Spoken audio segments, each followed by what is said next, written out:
Nivedita, can you first just introduce people, and then Vasavi will be reading out a poem, and I'm taking people off Facebook completely. I'm stopping the Facebook Live because that's not something I've promised the army guys, that we will not be putting Facebook Live. So stop right there. Yes. Leave over to you. Okay. And Vasvi Thanks. will be doing a poetry for them. Yeah, thank you. Okay, thank you, Anu. Hello, friends. Hello, everybody. A very good evening to all of you all. Today amongst us, we have 3 decorated Indian Armed Force officers who have been kind enough to have a rendezvous with us. It's a moment of great pride and a privilege to host them on our platform, our daily 9:30 p.m. informal adda is what I would like to call it, since the lockdown began. We have been sharing, learning, and supporting each other throughout this lockdown period, thanks to Anu, and taking inspiration from various great souls who walk this planet so that we can imbibe values and virtues which help us to carry on during these trying times. 3 brave heroes of our soil are here to share with us their stories and motivate us during this critically alarming time for the world. The COVID-19 pandemic has not only overwhelmed the healthcare systems across the globe, but it has had a cascading effect on the world economy and interpersonal relationships too. Under pressure and stress, many are cracking up. Let's ask these warriors to reveal to us a way ahead from here. Their grit and determination will surely lead us in the appropriate direction. Welcome aboard, Sagar Sir, Major Rakesh ji, and our Group Captain Sharad ji. It's a great pleasure to have you all with us. Thank you so much for being here with us today.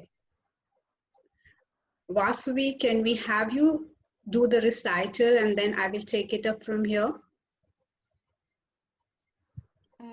Yes, thank you so much. I will just be saying it's an honor to be reciting a poem on this platform and for these respected men. I will just be putting on a presentation so it'll be easy for everyone to read it while I speak the poem.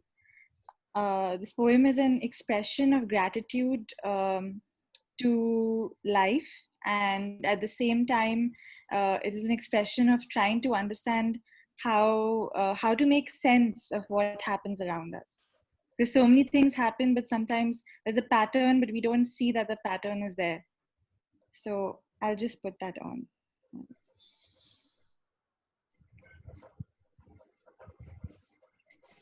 Doing the slide share for the first time. So. Yeah.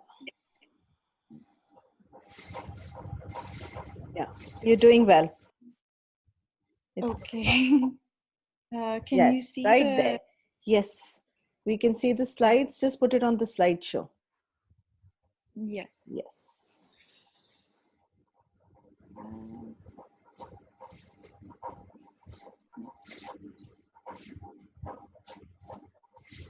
Yes. Okay.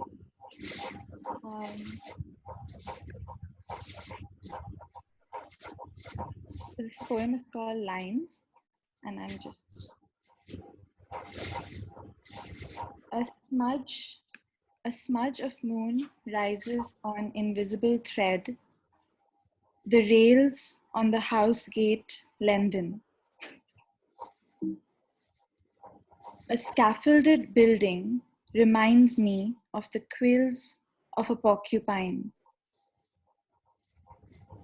6 parrots huddle on one telephone cable that rivers its way from somewhere across a mossy mountain.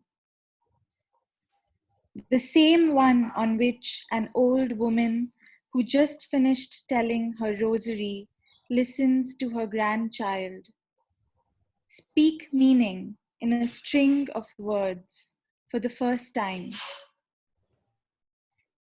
Is this what it's about then? A sequence, a stitch, a language, so we trade and know meaning. How tiresome we find the unknown.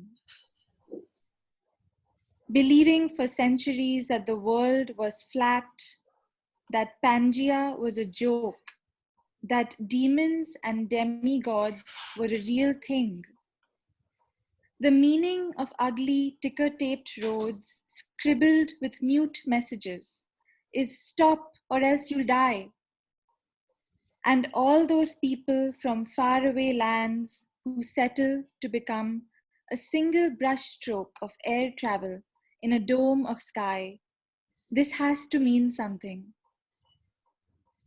The sky under which gravity pins you and me the other way. We could be snowflakes or raindrops journeying along lonely parallel paths, but side by side. As we make sense of a safe landing in this journey, one in which we don't squash under our own weight. Thank you. Thank you. Yes. That was beautiful. Can you Thank you. explain to us in very simple language what Yes. really are you trying to say here? So that, you know, there are people who don't get English at all. So it will be really nice if you can just give what were you writing and how, what really inspired you and how you've gone about it. Thank you. Yes, of course. The title of this poem is called Lines. And so I was noticing how there's a sequence to everything, though we are so zoomed in our life, or at least in my personal approach, I tend to be very detailed, and I look at one thing very with a lot of detail, and I sometimes miss out on the bigger picture of what's happening. So if I'm doing something, maybe I've repeated something 10 times and it's become a habit, but I don't even realize that it's a habit. Maybe it's the way I'm reacting or the things I'm choosing to do or how I'm choosing to spend my free time. And so when I wrote this poem, it's called Lines because I was noticing everything around us that's actually, it's like a sequence of 6 parrots on a telephone cable, or a grandmother listening to her grandson for the first time say a sentence that has a meaning, that makes sense. So is our life, the purpose of our life, is it that we are actually trying to find meaning in everything, or that there is a meaning in everything? We're not just trying to find it, and that everything connects in some way. And Wow. in this process, as we are in this journey, we are trying to make sense. So it ends with, we're trying to make sense of a safe landing. So it's like, why are we trying to find this meaning? So that we can create a safe space for ourselves. Maybe when this life ends, or maybe when our journey is meant to end, by then hopefully we could have made sense of what our life was about, and we could have done it gracefully, not in a way that uh, not in a way that is burdensome, basically. So Wow. that was the meaning. So here is a 22-year-old Vasavi Kejriwal who's so deep in her insights that I love what she says, that do we have to find meaning in everything, or is there really a meaning in everything? Yeah. And thank you so much, Vasavi. And that was dedicated to the 3 beautiful men, the 3 amazing people that we are going to be talking to. Thank you. Yes, Priyanka. definitely. Yes, Thank you absolutely. for the platform. I'm really, really grateful for the opportunity. Thank Thank you so much, Vasavi, you. for taking my invite. Yes, over to Nevedita. Nevedita is a surgeon. She's an eye surgeon, a dear friend, another lady with huge motivating attitude. She's a frontliner. She's working with the doctors. She's fine. She's actually right now collecting a lot of money so that the doctors can be safe. And she's trying to, how do you say? She's not trying to. She juggles too many things together. And I'm really, really grateful for her basically moderating this whole talk today. Thank you, Nivedita. Go ahead. It's my pleasure, Anu. It's my privilege also to be here with all of you.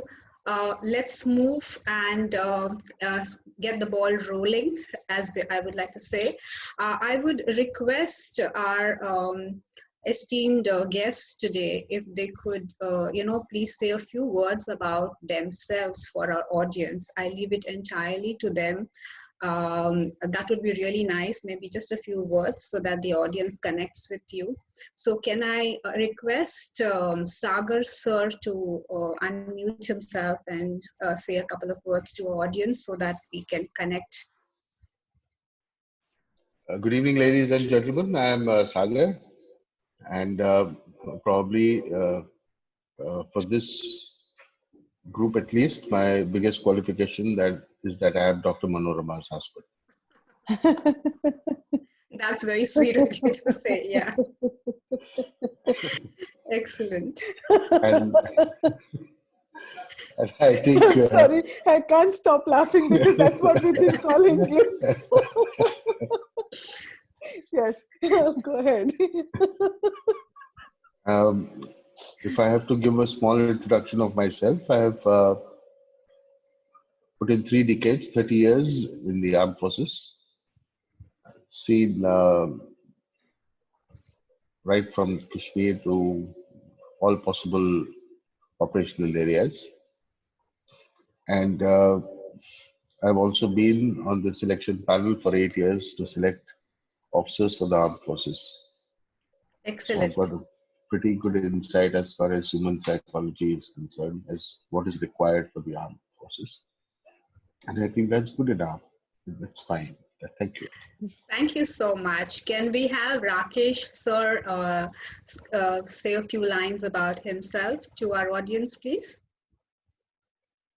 Good evening, everyone. Respected Hi. seniors, ladies and gentlemen out there. Can you hear me? Yes, very Can you all clearly. hear me? Okay. Yes. So, good evening once again. I'm Rakesh. As sir just said, I put in around 12 odd years of service, serving the nation. Presently posted in a peace tenure, but again, been through the varied mountain regions as well as the operational areas for quite some time, for a span of 8 years now. And again, I will all like to thank you all for taking out a precious time and listening to what little knowledge I can share with you all. Thank you. Thank you. It's great pleasure to have you. Thank you so much for being here. And I will ask Sharad sir to say a few words about himself for our audience. Thank you so much, ma'am. And can you hear me, first of all? You're a little feeble, but maybe you need your mic a little closer. Okay, is it any better? Little better, yes. Okay. Uh, First of all, exactly like what Sagar sir said, my primary qualification for being in this group is that I'm Vandana's husband.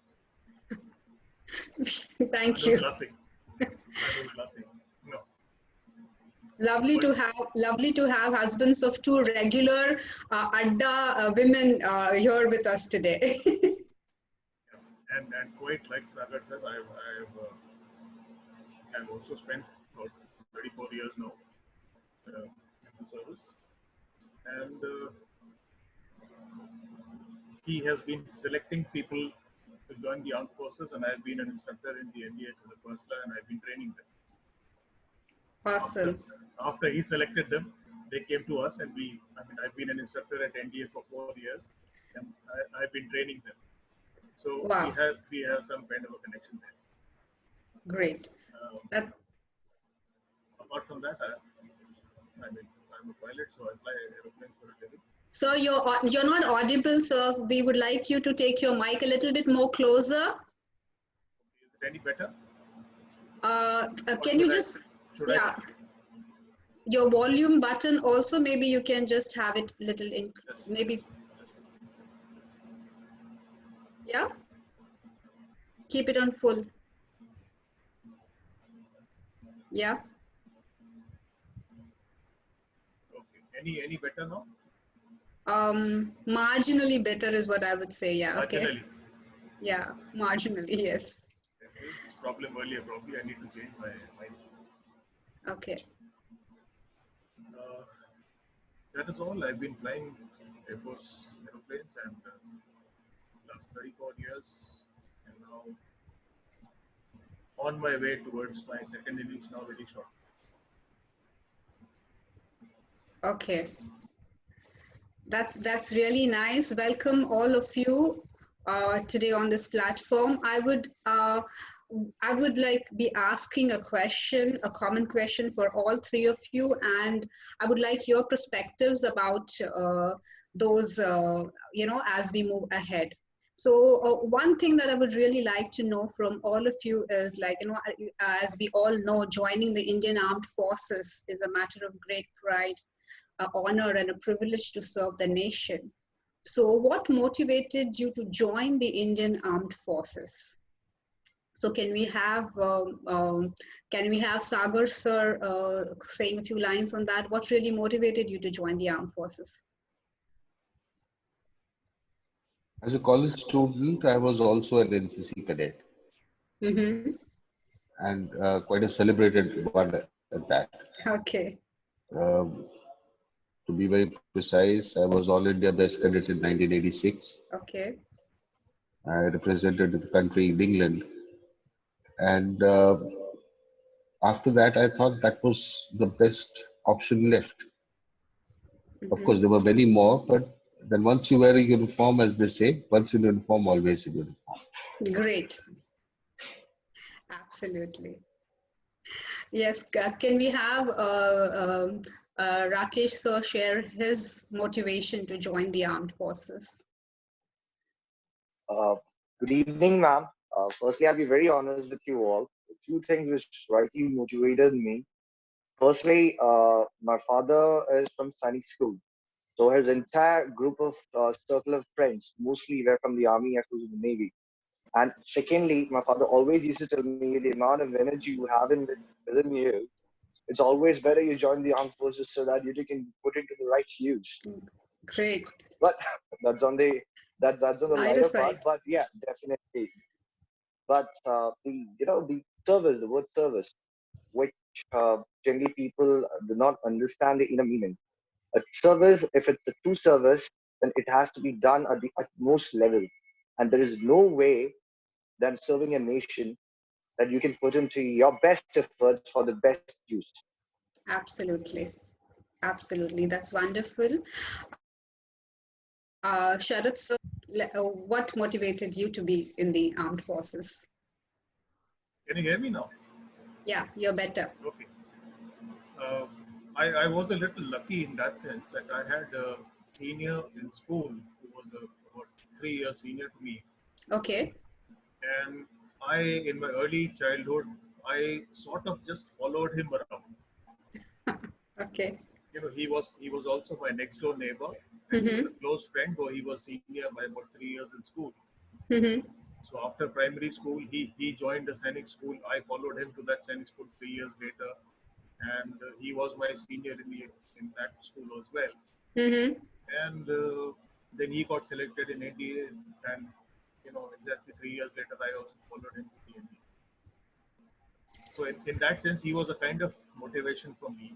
And apart from that, though he joined the army ultimately, Mm-hmm. and I always had a kind of a childhood fascination for aircraft and flying, and so my first choice was the Air Force, and that's how I landed up in the Air Force. Wow, that's amazing. That's really wonderful. Thank you so much for this little bit of sharing of what motivated you guys to join the armed forces.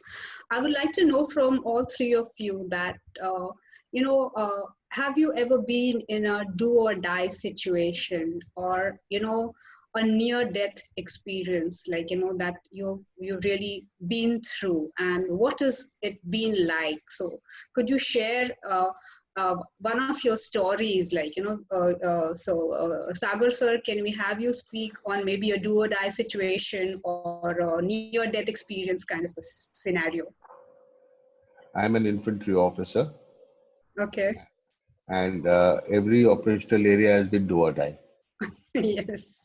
So um, there's not one. There are very many, Okay. but there's one incident that really I can isolate out of those very many of them. Mm-hmm. Um, This is a story about Kashmir, where we were in Kupwara Mm-hmm. and we were deployed along the Shamshabadi. Okay. And I hope we are all personal now. We are not broadcasting anywhere. No, we are not. We are not. Okay, because these important details I shouldn't be divulging. That is why. Absolutely. Yeah. Yeah. Absolutely. Yes. So, uh, where we were deployed, actually, that is one of the very commonly used infiltration routes by terrorists coming Mm-hmm. in from our friendly neighbors. Okay. And they often used to get across, and that is why we were redeployed in that place. We were new to that place. Mm-hmm.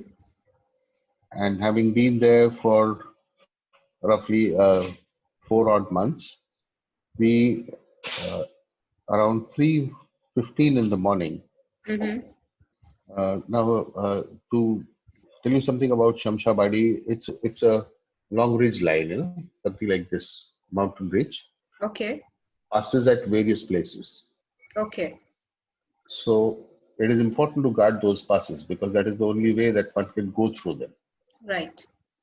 So the neighboring pass, one of our officers, he detected movement Okay. and the operation started.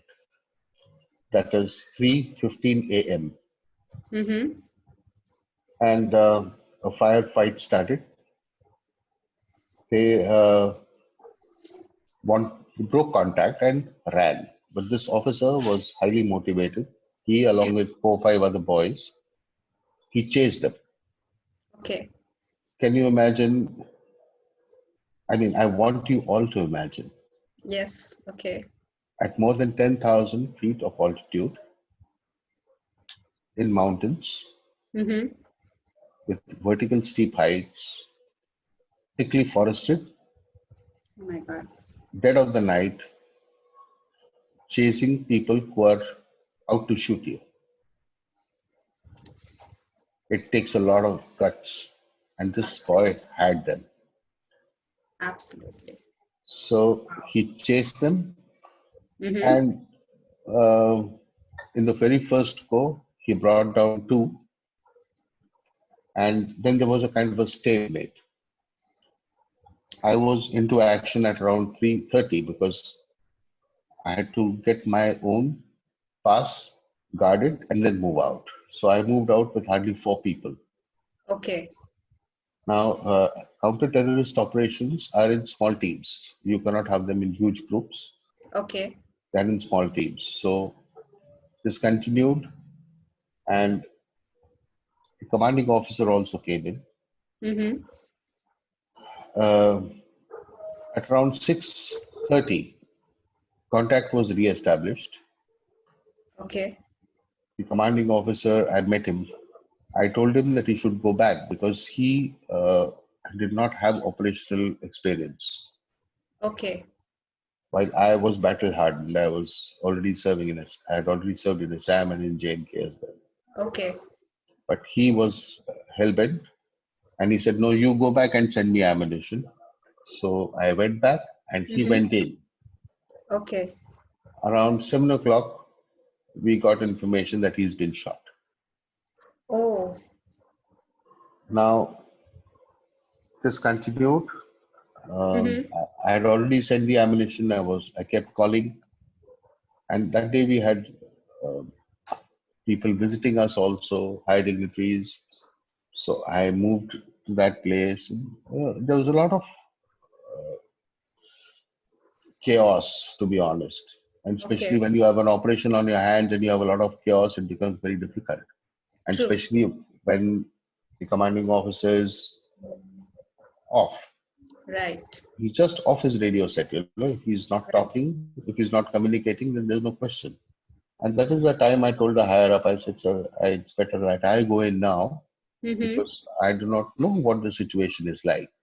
Right. So then I was moved in, some reinforcements came in, Mm-hmm. and then I went and met this officer who had first established contact. Okay. The terrorists had thrown some grenades, and he had some splinters in his back and his neck, very close Oh. to save. And when I met him, he was absolutely bare. And another daring act, the helicopters had come in by then, the casualties were being evacuated, and he just refused to move. He said, "No, I'm not moving until all the men are gone, Oh. and until some person of authority comes here." So when I moved in, he briefed me in detail. He took me to the spot, and then I told him, "Now you can get evacuated. Don't worry. Now I'll manage things." And Okay. then I moved in. And believe it or not, the distance was hardly 20 meters apart. Mm-hmm. Like I told you, forested, mountains, undulating ground, Absolutely. and absolute thick forests. Mm-hmm. For years, there was a lot of uh, what should I say, logs falling and trees falling. No one to look after. I mean, absolute Right. area that no one had ever ventured across. Venture into. Right. So at that point in time, the men were so demoralized, I literally had to kick them and tell them, "You get out, Mm-hmm. deploy your weapons. Okay. We can't allow them to move. I mean, allow the terrorists to escape." And when I reached that spot, to be honest with you, I asked people, "Where is the body? Where's the commanding officer?" He said, "He's down there, 120 Mm. meters, but a vertical fall." I said, "Who is there?" "There are two people Mm. next to him." Mm. And they're all under voice control. So I asked the person there, I said, "How far are you from the commanding officer?" He said, Mm. I'm hardly 5 meters away, but his leg Mm. is very near me." Mm. I said, "Shake it. Ask Mm. him, Mm. is he okay?" Mm. He said, "Sir, if I move out from here, there's a bullet coming at me." Mm. Okay. So I said, "Fine, you just try and shake his leg and see if you get some response." So he shouted back, he said, "Sir, there's no response." Mm-hmm. In the meanwhile, I got a call. He said, "You should do this, you should do that." I said, "Sir, I'm on ground. I know the situation. Let us accept one fact. The commanding officer is dead. Oh, okay. And let us now proceed beyond this without losing any more people." Right. So to cut the story short, we had our backs against the wall with unknown number of terrorists. They were shooting at us at 20 meters of distance. Oh, And so far, they had caused 3 fatal casualties, including the oh, commanding officer. okay. And I had a challenge of now to redeem my men, get Mm. them back together, Right. inject them with enthusiasm, motivation, and a will to fight, Right. and get back at them. So when they asked me, said, "Sir," I said, "Leave it to me. I will ensure that things are done." We waited for the whole day. When nightfall came, we brought out the dead body of the CO because there were live shots coming for anyone who went close to him. Oh, After his evacuation, the whole night we kept pounding them with fire. mm-hmm. Next morning we went in, we shot 3. Oh, wow. So and now things started rolling. To cut the story short, this operation lasted for 6 days and 7 Oh, nights, wow. and we were able to eliminate 13 of them. 13. Yes. Okay.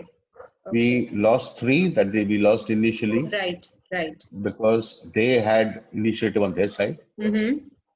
But after that, when we retrieved the situation, Yeah. we didn't lose anyone. Mm-hmm. We had 14 other casualties, out of which 11 were headshots Oh, on the helmets or on the bulletproof patkas, but all okay. alive. Okay. Great. So that's how that was one situation. It was a die-hard situation. And I'm Right. very happy I was able to redeem, and get Right. them. So that is where I was actually conferred also with a gallantry award. But X. awards are they come and go. That doesn't matter. If your men are alive with you, that is more important. That's the biggest award. Absolutely. That's really one hell of a, 6 days, 7 nights is like a long, long time, and really proud, and it is really inspiring to hear the story that you just told us. Thank you so much. Rakesh ji, could you share any of your experience, maybe near death or a do or die kind of situation, like, which stories, stories are always very inspiring. When we hear stories, we get so much, we can actually create that whole picture. Like when Sagar sir was just narrating this story, I could really imagine those mountains and those trees and that darkness in the middle of the night and 3:30 going in, all of that. So, really come alive, really inspire us. So, over to you, Rakesh sir. One story. just just just a minute, an announcement to make. I am recording this, but it stays as a private my edition, and will go to 3 men who are right now on the board, and it doesn't go anywhere else. So it is very safe and secure. Thank you so much. Thank you, Sure, ma'am. ma'am. Sure, ma'am. Ma'am, I'll just precisely come on to, the two of my tenures. One in the counterinsurgency operations in the valley, and second is in a high altitude area, Okay. somewhere in the eastern sector of India. Mm-hmm. So I had approximately 3 years of tenure. I had a couple of operations under which I will just, give you one particular operation Okay. without revealing much of details because of protocols involved in it. So Okay. there was somewhere in the late evenings when I was at my headquarters. My second in command had just given me a call that he's just got a tip of an unconfirmed input of Okay. somebody trying to have some kind of a negotiation or meeting somewhere, Okay. again in a thick forested area. Mm-hmm. So, post which, the general procedures of confirmation and, with the, tallying with the other agencies, everything has happened. And since, the travel time from where I was in the location where my section command was, where our operating base was almost an hour and a half. So I asked them to, proceed with the reconnaissance team initially, Okay. with what we have the quick reaction team or the Ghataks in the Rashtriya Police. Okay. So the person had proceeded ahead with all due precautions and protocols and procedures which has to be in place. Uh, and I was shortly behind them, trying to cover up for the distance because whenever we go for an operation, there are certain set of things which needs to be controlled and maintained. Right. So finally, we traveled for more than maybe around 6 to 7 hours through the thick forested jungles, ranging from altitudes of 4,000 to 6,000 feet. We reached the place maybe a distance of 1 kilometer where we are supposed to track somebody. Okay. Typically, we call you laying an ambush. Right. The phrase ambush, you guys must be very well acquainted with that. Yes. Yes. So since we do not have much of a time to do any kind of pre-mission reconnaissance, Okay. so it was an instant thing which happened, and we selected as per our experiences as well Right. as the teachings onto a particular location. Right. By around 2:30, there was some movement happening, but not where we expected because we were on a ridge line somewhere in the middle part of it, Okay. thinking that the movement of the infiltration or the meeting or anything which is going to happen is going to happen in the valley. But we heard a noise which is right on top of us on the ridge Okay. line, on the river Oh. slope. Oh. So first, it was a very great surprise. Okay. And I and my team, along with the other, small team concepts we have, we were Mm-hmm. deployed much closer to the valley point, whereas my 2IC, the second in Okay. command, he was on a higher reach. Okay. So with this noise coming in, I do believe they must have got some indication and they started, going away. By Okay. this time, I got an input, and then my second in command of the battalion, he was also there during the operation. Mm-hmm. So the TYC, the officer was asked to go and check for any movement within that space. Okay. And within him charging up Mm. towards, further towards the possible area where this kind of, the Voice militants was could be coming there. from. Yeah. Yeah. So uh, around maybe we got deployed around 10 in the night. Around 12:30, Hmm. they started, the shots started going around in all directions. We Okay. retaliated, and Mm-hmm. the officer was severely injured, but we were able to get him out. Mm-hmm. So my point in this is not the narrative. My point in this is the first time you're getting news of, somebody getting hit or somebody getting Right. shot. There's a shock Right. which happens. Now, Right. the shock which happened to me was, kind of paralyzing me for the initial 5 minutes. Okay. But the only thing which determined me was life, which is the most important facet there, needs to be Right. saved, and Absolutely. also the persons, who have inflicted this damage need to be engaged and terminated. So we had a hell kind of continued operation going on for 2 days, because then we had to cordon out the entire area, the entire forest Okay. surroundings, and successfully we were able to eliminate two of them out of the total three.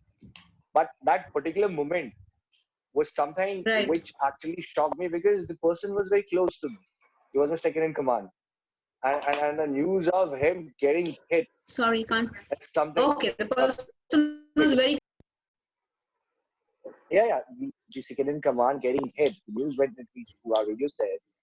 So that is the moment when you actually, have a hell You're multitude. cracking up. You're cracking up. We're losing you. Can you hear me now? Uh, you're cracking up. You are Maybe in some. between cracking. Am I audible right now? Yeah. Yeah, Yeah. yeah. Yeah. So my Better. point is, okay. So my point was that particular moment, you're in a great amount of mental, physical, emotional shock. Right. And what you do right after that Hmm. is generally what we are trained for. And the Right. second incident is, it's more to do with the survival. Like I Right. was posted in a high altitude area and with an altitude of almost 17,000 feet, Okay. somewhere in the areas of North Sikkim. Mm-hmm. So we have our regular patrols and other things going on. So, Yeah. and it was a bright sunny day, although, because of the altitude, most of the peaks are snow capped. So in order to traverse a distance of maybe around 20, 25 kilometers, we would take a duration of 8 to 12 hours, climbing Okay. up and down peaks and ridges, maybe 8 or 10 of them on an average. So we started our, ascent somewhere around early morning, around 5. And we reached the point where we were Mm-hmm. supposed to establish a link with another set of team coming from another direction. It's kind of a surveillance Okay. patrol, you say. So once Okay. this link was established, we took a break of around 1 hour. And Okay. after that, all of a sudden, the wind started gushing in, the climate changed drastically. And in a span of 30 minutes, it started hailing down. And another 20 minutes, there was absolute snowfall.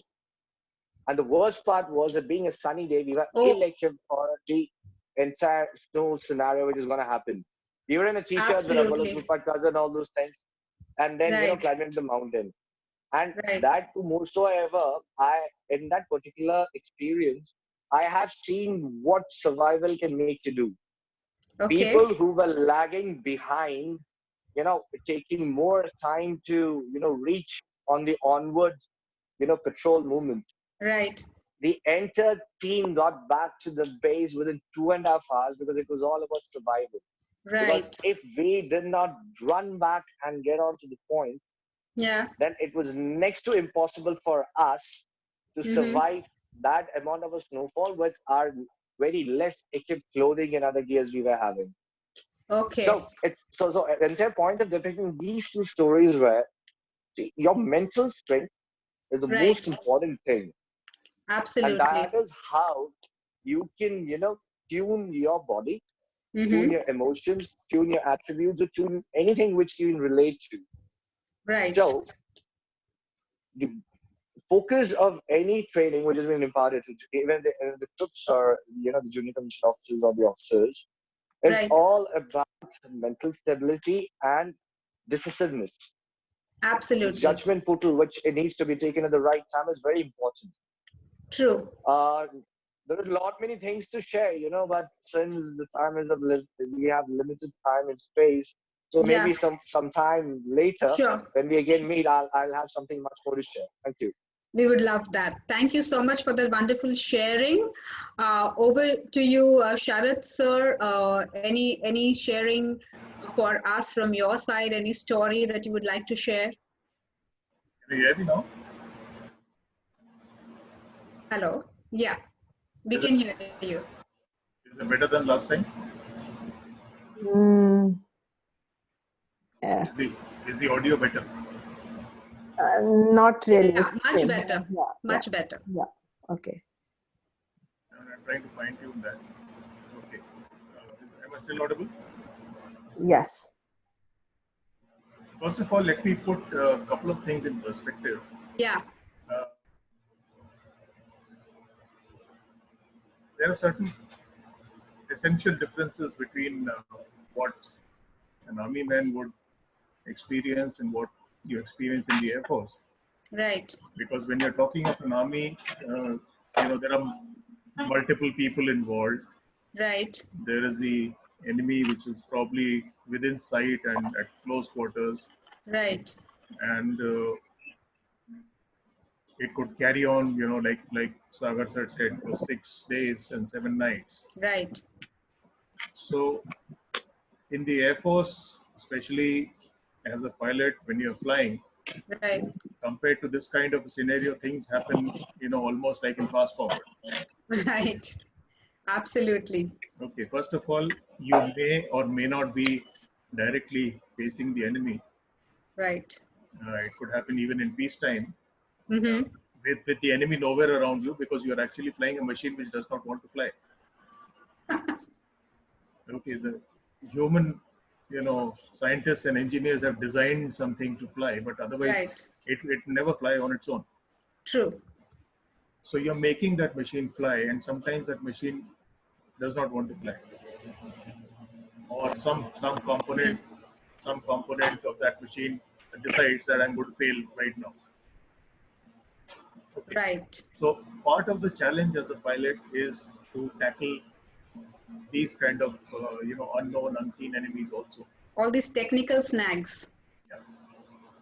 And that could happen anytime. Every time you get airborne, there is no guarantee that you'll come back in one Right. piece. Right. That's the biggest challenge. Irrespective of the technology that goes into an aircraft, Right. variables are just too enormous. Right. So I have had my share of experiences. You may like to term them near-death experiences, because it always borders on that. Right. And partly because of the extremely good training that I've had, and partly because of, if I might like to say, divine intervention. Right. I've managed to respond in time, managed to get control of the situation, Mm-hmm. and in most of the cases, get back down safely. Survive to tell the story. Yeah. There are lots of my friends, and we were a batch of approximately 50 Oh. who joined at one time. Mm-hmm. And 30 years down the line, we are down to about 23, 24. Oh. Oh. That's sad to hear. I'm sorry. I'm so sorry. We were 30 when we joined, and from 30 we are down to 23, 24. Okay. Okay. And it's very easy in a split second. Things can change completely. Right. Makes you respond in the correct sense, in the Hmm. correct time, Hmm. is basically your training and your concentration on the job that you're doing at that time. Yeah. Like somebody said in the beginning, focus. Hmm. So when you're well trained and when you're focused on what you're doing, Right. the body responds. The body has a tremendous capability to respond to, almost intuitively. Right. You don't have to think. In fact, you don't have time to think. Hmm. And the level of training that you need is, if it is there, Right.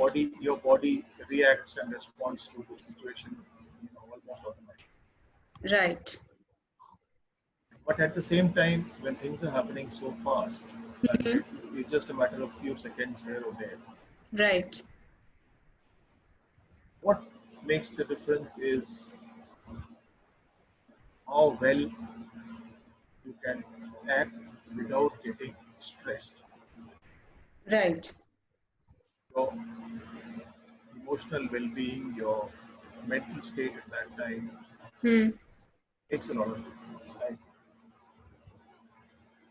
Absolutely. You're very easily disturbed by some input when things are not going your way. If you get easily disturbed, Hmm. then this kind of a situation may get very, very quickly out of hand. So Absolutely. apart from physical fitness, apart from your training, apart from various other things that are, taken for granted, Right. also what is also very important is your mental fitness. Very important is Your mental fitness. mental fitness. Yes, absolutely. How mentally fit you are to handle the situation. To handle the situation without getting Stressed. stressed by the Hmm. rapidly changing. Scenarios. That is very, very important. And then that probably makes a difference between. Of course, there is always a matter of luck, or Yeah. say divine, that X factor which is there. But Right. that is what makes a difference between whether you come back to tell the story or not. True. I completely agree with that. Thank you so much for that sharing. It was wonderful to hear all three of you where you said, your quick response, your physical fitness, your mental fitness is important, your survival instincts are important, your determination to go there and really do the job, get the job done is so very important. Thank you so much for these wonderful stories.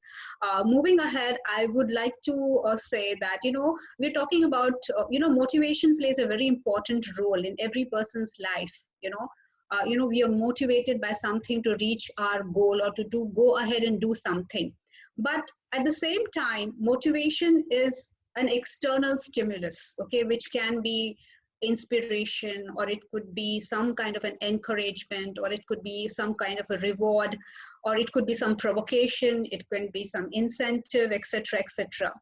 Yes, it does help a person to focus a motivation, but in the absence of these external factors, how can a person be self-driven?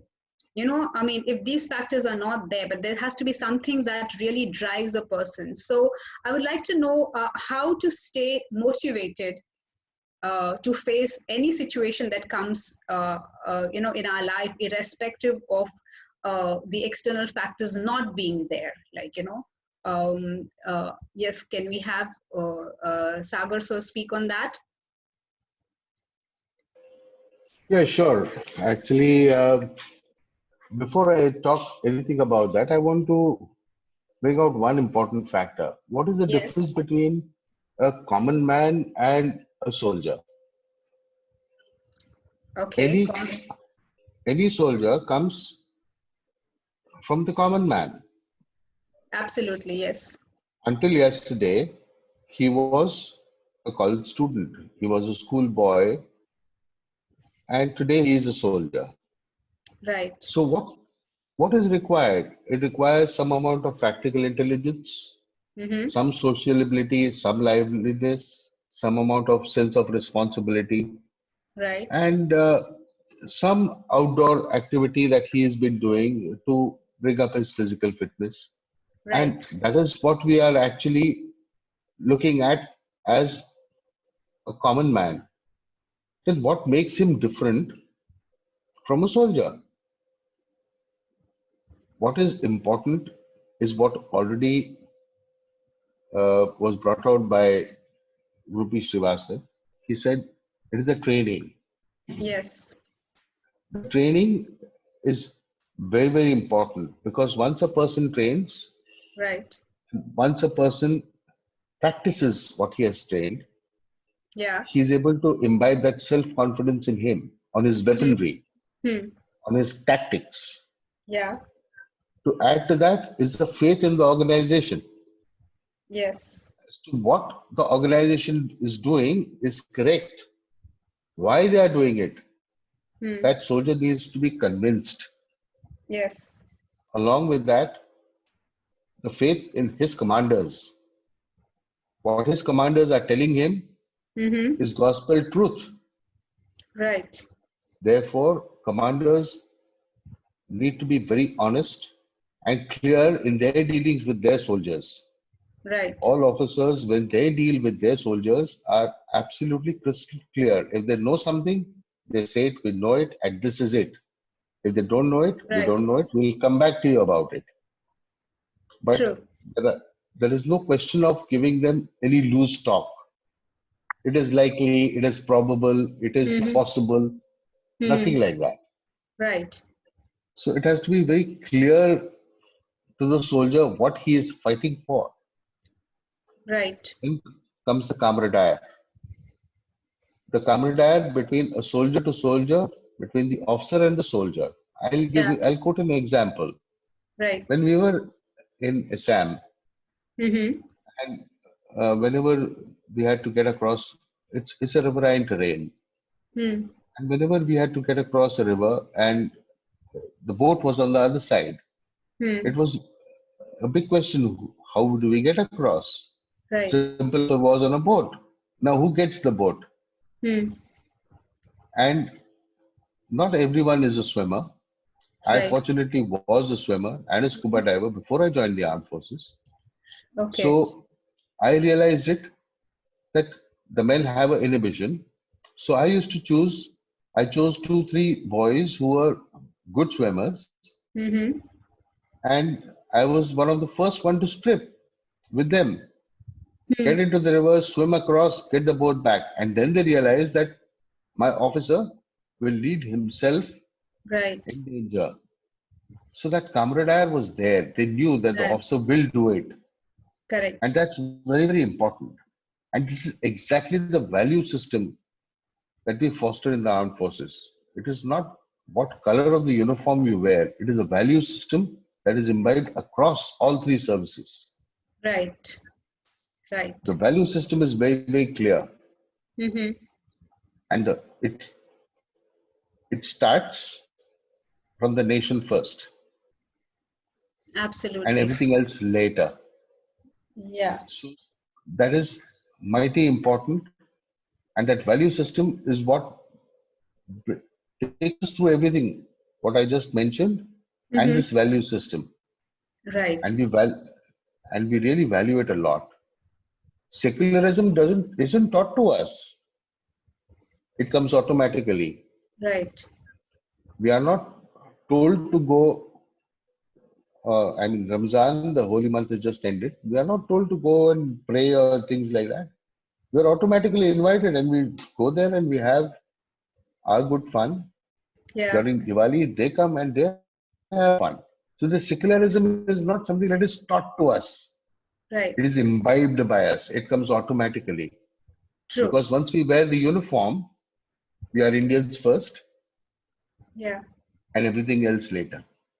Absolutely. Yes. Thank you. Thank you so much. Yes, over to you, Rakesh sir. Would you like to Ma'am, give? yeah, sure. I hope I'm audible. Yes, very much. Ma'am, I would just say, coming directly to the answer to your question, the first is in terms of external factors of motivation not being available, how Right. can one get motivated? I would just spin it on three basic things. The first Hmm. is, I'll say the importance of the word self is very relevant here. Yes. So, discipline, which is self discipline. Mm-hmm. Second is determination, again by the self. And third is belief. These Okay. three things are very important. Hmm. So, unless and until you have these basic Mm-hmm. parameters, this is by my own experience, Hmm. you know, motivation is actually a thing which is caused by external factors, but not very true. Mm. There is a huge amount of motivation which is lying inside you. You just need to realize the potential of it, and you Right. need to channelize the energy to convert it into a form so that you yourself get an awakening. Now, Absolutely. coming on to these three parameters, how do we get it? It is pure practice. It Okay. is pure practice. Like or both my seniors here, they have told the training is a very Mm. important facet. So, Mm. as it's a very common saying that the armed forces is not a job; it's a lifestyle. Okay. Yeah. The very particular way it is set so is because of the practices which we redundantly do in order to inculcate all the qualities which are needed Right. for our operations as well as for our day-to-day administrative work. Yeah. So in the absence of the external factors not being available, or people not being able to nurture these things, I Right. would rather say you should have an aim to understand yourself, believe in you, Yeah. process what you want to do, whether Mm-hmm. you want to increase your positive energy, Mm-hmm. or think about certain things which is very unproductive, Mm-hmm. resulting in a low energy physically, emotionally, mentally into you, Right. or inculcate a habit of self motivation, which is very Okay. important. Okay. And this actually helps you to prosper in your professional, in your personal, in your social, as well as your emotional sectors of Well-being. life. Excellent. Thank you so much. That was really nice. I mean, I will just wind up after we have Sharad sir give his inputs on this about keeping oneself self-motivated. Sharad sir, are you there? Yeah. Okay. Okay. I see him Can you hear me unmuted. now? Yes, you're better. I think you've changed your gadget. I switched from laptop to phone now. You're perfectly sounding well now. Yes. Okay. See, motivation is something like the other two speakers also said. Motivation is something that comes from within. Hmm.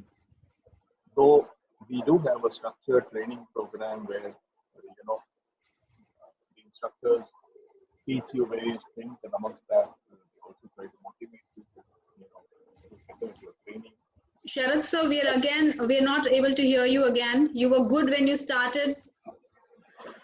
Okay, I'll speak a little slow. Yeah, perfect now. Motivation is what comes from within. Okay.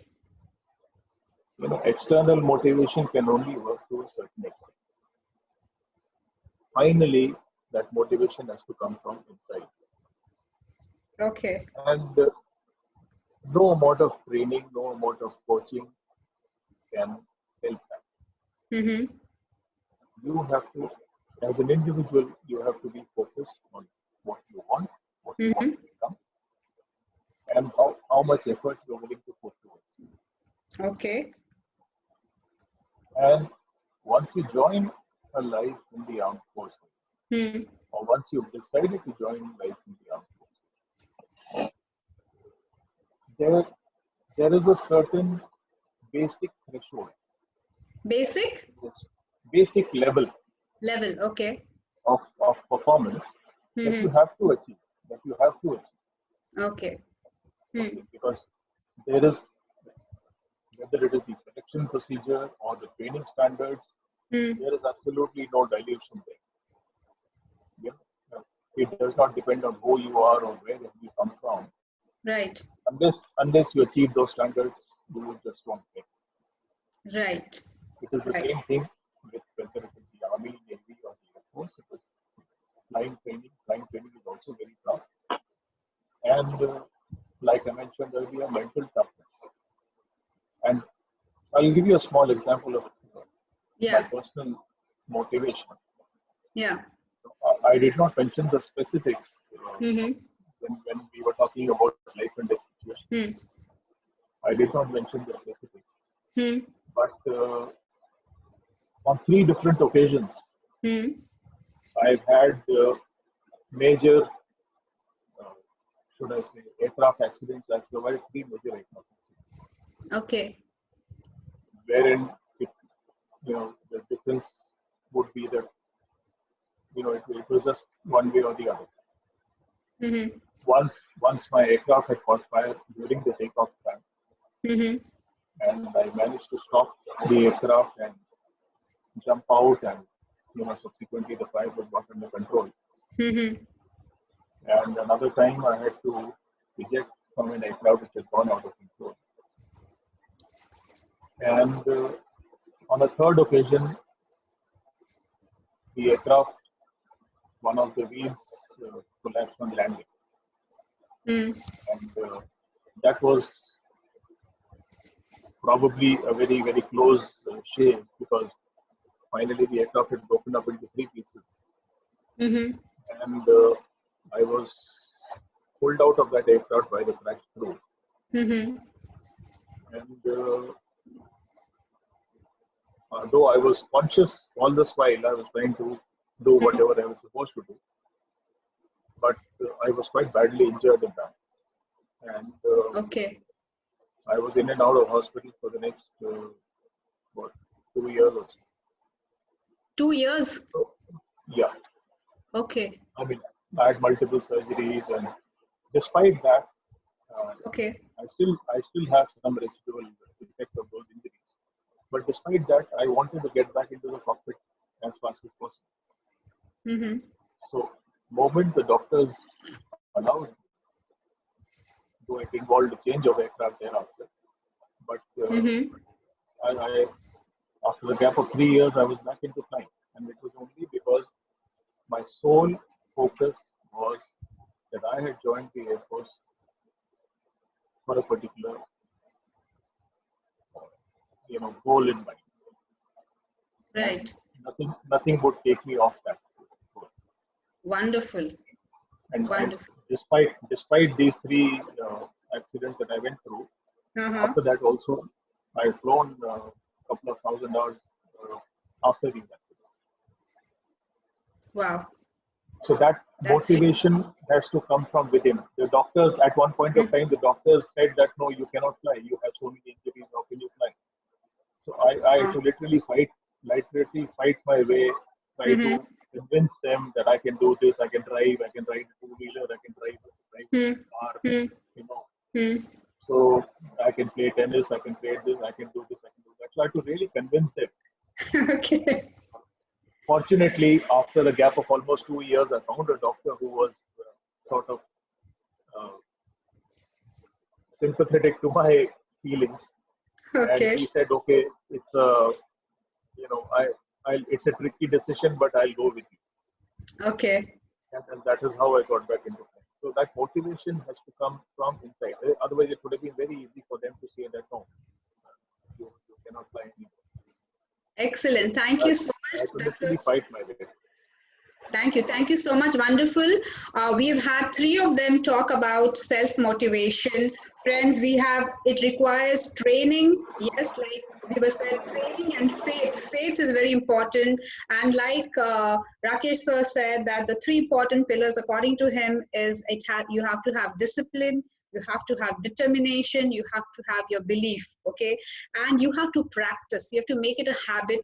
And very well said by Sharath sir also, you can't lose your focus on your goal. If you're really focused on your goal, trust me, nothing can come in the way. And another thing is never give up your efforts. I think that is really wonderful takeaway for all of us, how to remain self-motivated. Thank you so much. I would like to share with you, currently, as you all know, that we are going through this COVID-19 pandemic, and there is so much of a fear factor amongst the civilians today. Everywhere there is paranoia. One case detected in your colony and everybody is absolutely having a sleepless night. And in fact, I would like to share with you that as a doctor, recently I did a survey to understand the mental state of people during lockdown. And what came at the topmost was fear of death, or fear of losing a family member, there was also fear of isolation. Oh my God, people might, I mean, the government might just come and take me and I will be isolated for 14 days. I don't know where I'm going to be. That fear of quarantine was there. So these were the topmost fears in the survey that we came across. So when I was thinking about these fears which we civilians are going through today, I was wondering, how does a soldier who who takes an oath and he pledges his life for the nation, like you said, nation first, is so willing to embrace death or look right into the eyes of death without any fear factor? How is it that his family, knowing very well that, you know, he's a soldier and there's a possibility of, like, you know, maybe losing him, you know, so how is the family prepared for something like this? And also the unknown territories, the dark forests, the icy mountains, when you have to take to these terrains which you have never taken to before, and there is not an iota of anxiety or fear.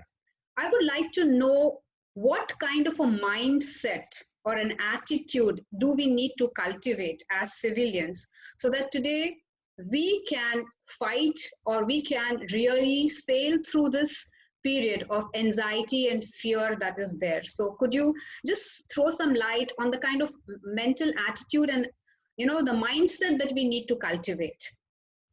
Sagar sir?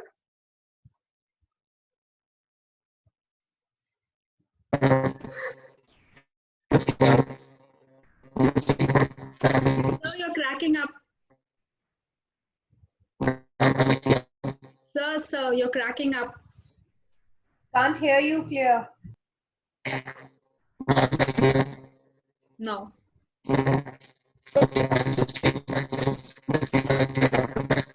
Okay, okay. So Sagar sir wants to just come back. Over to you, Rakesh sir. Could you share the kind of mindset or an attitude we civilians need to imbibe to deal with this fear and the paranoia?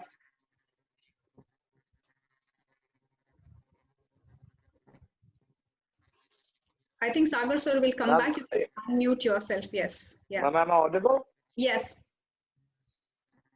Ma'am, first of all, just a little bit of, point blank information, since I've been dealing with this COVID response team in the Indian Armed Forces and been, recently interacting with the civil administration quite a lot. The Okay. basic two things which is very important is right information and correct education. What I mean by right information is there are so many agencies, Right. Twitter handles, social media, online webcasts, which is spreading an information of virus on a day-to-day basis, which is actually incorrect. So Right. this actually creates a sense of fear. The Right. second is right education. Right education, by what I mean is the information about the do's, don'ts, and the precautions which needs to be undertaken. Right. So, if you've been educated on these basic aspects, half or maybe around 70% of your, mental stigma would just go up. Right. Secondly, if you see the mortality rate is hardly 3 to 5%, especially in, the peninsular region. So, Right. if you try to keep yourself healthy, if you try to keep yourself fit and, boost your immunity, this is just like any other virus. You don't have to worry about it. It is just, the kind of, what do you call it, perspective which has been put by various agencies for their, for their own reasons. So, education is the basis of getting out of the fear. Right. Secondly, utilization of the time in the correct manner. First of all, to survive through the pandemic, as well as to improve on yourself. So if you see, there are always, two sides of a coin. Yes. So one side, if it's the COVID-19, causing restrictions, causing, social distancing, Distance. and Yes. curbing you from doing what you've been practicing and being a way of life. The Right. other side, if you see, is it gives you a lot of time. It Right. takes away the time you've been wasting in your life, onto going out for, eating or, traveling or, doing so Right. many things, which Right. gives you a head back start of things which you have planned, which you were not able to do. But Yes. still, you can now, compensate for the void which has been created and fill it up in a better, in a permanent and a constructive way. Absolutely. Thank you so much. Very well put it, and absolutely makes sense. Right information, correct education, and also utilizing the time that we've got in a more constructive way rather than, focusing on, that can really keep our minds off the fear factor. Yes. Sagar sir, are you back? Can we have you speak? Yeah, sure. Yeah, Am I clear now? very clear, sir. Yeah. Nice. Firstly, you mentioned how the families feel. Yeah. I was mentioning about this operation wherein we were out for 6 days and 7 nights. Right. As luck could have it, my wife, sitting in Pune, was Mhm. watching the news and Mhm. she found the line scroll below Mm. that Colonel, that officer killed, 2 soldiers killed Oh, in so-and-so operation. right. She knew where I was, so Right. she was shocked. She did not know how to respond and what to do. Right. And more than me, she's spent sleepless nights under a lot of tension to just find out whether I was dead or alive. Right. Spoke to various Tremendous. friends, tried to find out where I was. On the third day, she got to know um, that I was hale and hearty and Mm-hmm. fine. So Okay. I was alive, but she died 100 times in those 3 days. Yeah, it's really So tough on the families. I can really yes, understand. it Yes. is very, very tough. But I want to ask you one question, Yes. and all who are attending today, Yeah. how many times is death going to knock on your doors? Just once. Once, and you can't escape it. Absolutely. Face it. Absolutely. It can be Completely. on, it can be on the road. It can be in your bed. It can be because of an infection. It can be in the cause of the nation. Absolutely. I completely agree. And it's really very well put that it's once in a lifetime and we should all be ready for it for at any moment it can come in. And it could Fear be, what? yeah, true. Fear for what? You have been born once, you will die once. Right. What you do in between that matters. Absolutely. Very true. Very true. And that's what you should be doing and thinking. True. So, as long as you are alive, I'm reminded of a poetry that was taught to me very, very long time ago in class 8 called Mm-hmm. Daffodils. Daffodils. Yes. And the poetry goes something like this, that the daffodils are flowering and things like that. And then the teacher asked the class as to what do you get from the story? And probably that was the first time I understood poetry. And I said, man, the poet is trying to say that the daffodils blossom only once in the day and then they die down. Yeah. That is how human life should be. Right. Whenever you blossom, give the beauty, give the fragrance as long as you blossom, because then Right. you're going to die down. Then, Absolutely. then fear what? Therefore, accept it the way it comes. True. But that does not mean one should be foolhardy. Yeah. Agreed. When this program started, I was listening, and the lady from Germany said, "We Germans are disciplined. Hmm. Why can't we Indians be disciplined?" Absolutely. True. I completely agree. And therefore, I personally feel, if not conscription, at least in some way, some kind of discipline in our society is mandatory. Absolutely. Our Yes. youth, our generations, or the coming generations need to know that our country is a blessed country Yes. with all possible climates, all Mm-hmm. possible terrains, from super high altitudes to high altitudes to mountains to snows to forests to rivers to deserts Hmm. to oceans to islands to plains. You name it, Yes. it is there. Hmm. Hmm. Then with that comes natural calamity. With Hmm. that come natural problems. How to deal with it? True. If our youth is trained, if our youth is motivated, if our youth has the confidence, Hmm. they can tackle any issue, they can handle any issue. Hmm. Absolutely. And like the Prime Minister says, 1.30 crores, why not? If we train all of them, why not? Yeah. Self discipline, like my friend said, is very, very important. Absolutely. Yes. Self-discipline would play a very, very important role. Yes. Thank you so much for that sharing. I would request Sharad sir to give his inputs on this. I got so engrossed in this, listening to both of them, that I forgot what you had asked, how you had started the particular Yeah, segment. yeah. So you forgot what I asked. Okay. Now, so I was saying that, the survey which I did had topmost thing was fear of death. People, these civilians are really currently facing the mental state is that of fear of death, fear of loved ones, fear of quarantine, fear of isolation, all of that. So what kind of a mindset or an attitude we need to cultivate? And first of all, we must understand what is fear. Why do we fear all this? Like Vandana is very fond of saying that you can either have faith or you can have fear. Okay, true. So if you have faith in Hmm. in whatever belief system you follow, Right. then there should be no fear.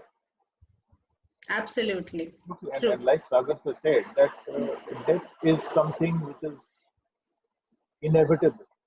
Yes. It True. has to happen one day or the other. It True. has to come and say hello to you someday or the other. Yeah. So, what in the current situation with all this COVID-19 and all, I would the best thing I would say to people is that stop watching television.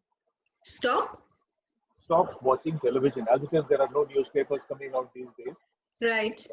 In, I mean, the print version is not coming out as far as I know. Only the online versions are coming out. Hmm. So stop reading the newspapers and stop watching news on TV. If you want to watch TV, watch something else. Hmm. Hmm. Because throughout this, you know, you are awake for at least 16 to 18 hours out of 24 hours, and you keep getting barraged, bombarded with all kinds of data, theories, Hmm. scientific, unscientific, all kinds. Hmm. And your subconscious mind is constantly thinking of those things. Whether you may be, physically working, Mm-hmm. but your subconscious mind is always engaged in the background with all these fears. Right. So get this out of your mind first of all. Okay. Take precautions. There are two extremes. One is being completely careless about it, and the Yes. other extreme is being paranoid about it. Right. True. You have to find a middle path somewhere. Correct. Be practical, be pragmatic, Hmm. be prudent. Right. Do what is required of you as per the guidelines that have come out of various medical and government sources. You know, take precautions, but don't Hmm. get paranoid. That is as, Absolutely. that is as far as the current situation is concerned. Lovely. That That's I really think that wonderful. that sums up the whole thing. Thank you so much. It was really wonderful. We die only once. We have to embrace it in some form or the other. So, what's there to fear? Like Sharad sir said, stop focusing on the news because it's only creating more panic and fear. There's no point in going and constantly listening to the same thing. Very beautifully put by Rakesh ji. He said, right information, right education. Very true. If these two are not apart and you're going to get carried away by everything that's said on Insta and Twitter and social media, it's going to create a paranoia and fear. Most important is also faith. Where there is faith, there cannot be fear. So beautifully put by these three soldiers that yes, death once in a lifetime, someday we have to go. So it doesn't matter. Why carry that fear with you? Have right information, right education. Don't get involved when things are already making you nervous. Don't go and be with that news all day. Be more creative, utilize the time that the lockdown has given to maybe plan the things which were pending for such a long time, maybe pursue your dreams which you couldn't for such a long time.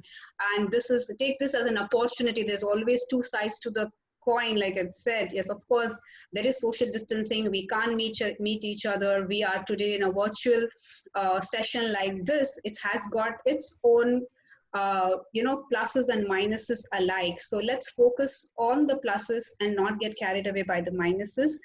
Before we kind of wind up this session and also open it to the audience to ask questions or express their gratitude, one last thing I would like to know from all the three gentlemen, that currently in this lockdown, majority of the people you speak to say their routines are gone for a toss. The household today has no routine.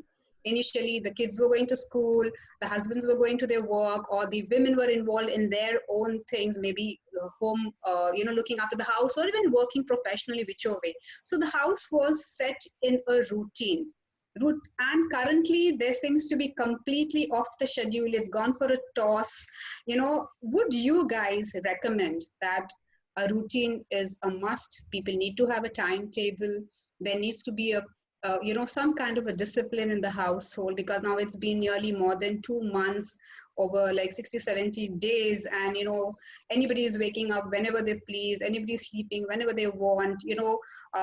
Breakfast is happening at lunchtime and, all of that. So any thought on that front? Yes, Sagar sir. Primarily, first and foremost, routine is something that we set, Okay, and routine is something that we change. right. So if there's a requirement, you change. Hmm. Let me tell you, when time comes Mm-hmm. and we have to move in for a night attack, Hmm. dinner is at 5 in the evening. Normally, what time do we have dinner? Much later. Right. So there's a change. There's a Right. requirement of change. True. So you change Hmm. and make that change your routine. It's so simple. Hmm. It is Uh, all here. It's all here. Absolutely. Between these 2 points. Yes, mental and physical strength is all here. Absolutely. If you Yes. decide to change the routine, you can Mm-hmm. change it. True. And what is routine? What is change? Something that you want to do. Do it at a convenient time Mm-hmm. as per everyone's convenience. Yes. So if everyone is at home, Hmm. what you did normally when everyone is at home, do it when everyone is there. True. Whenever everyone retires to sleep, you do your routine. True. Now in counterinsurgency, in counter-terrorism operations, you will probably understand after having seen the Bombay attacks. Mm-hmm. Everything happens at night. Should we say, oh, we are in a routine? We get up in the morning and do PT. We cannot go out at night. It will not work. Right. True. We have to change. Yes. We have to adapt as per the Yes. situation Mm-hmm. and counter it accordingly. Correct. So that is important. Yes. COVID-19 has brought a situation, Mm-hmm. an unprecedented situation all over the world. Absolutely. Yes. Everyone is facing it. True. This is the best opportunity Hmm. to hone your skills, Hmm. to gather knowledge, Hmm. to meet your people at home, Hmm. to know them better, Yes. and to spend quality time. Lovely. True. Now, set your routine. That's your routine. Yeah, so now nobody can actually say time nahi hai, I think that was one thing which was constantly time nahi hai. Especially Mumbaikars would always say, time Very kidhar hai true. yaar? Abhi time hi time hai, so it's time to make the best opportunity to hone your skills, learn new things, and spend quality time with your family. Well said. Thank you so much. Yes, Rakesh ji, routines and timetables, should they be a part of a person's route, a daily thing, or it's like do it as and when you wish kind of a thing? Mama has rightly said by the former speaker, like routine is within. What has happened is we believe in a routine which has been set by external factors or social responsibility. True. But routine is actually within. Whether you are, guided or governed by anything which is within you, outside you, around you, routine is the most Hmm. important thing which makes a man go through his life in a very, very, very peaceful, soulful, and successful Hmm. way. Hmm. So, Hmm. even if the lockdown has been imposed, and Right.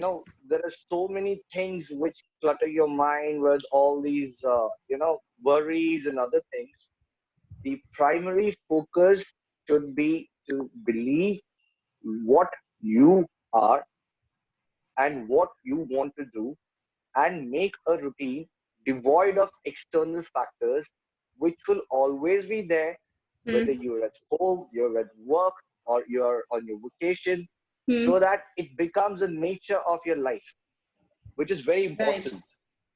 Yeah. And this creates a system of consistent deliverance, Hmm. which actually will contribute a lot Hmm. over the years Hmm. when you've been exposed to different kind of an environment, different kind of a Hmm. workspace, different kind of a social Scenario. environment or atmosphere. So it needs to be imbibed within, True. and the, the lack of external factors is a very important thing which makes you realize where you've been falling off. True. What you think was your routine is actually a routine not induced by you yourself.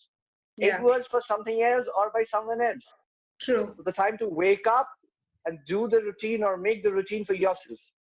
Excellent. Lovely. That was very, very well said. Time to wake up, time to make a routine from within and not dictated by your office hours and your school timings and all of that.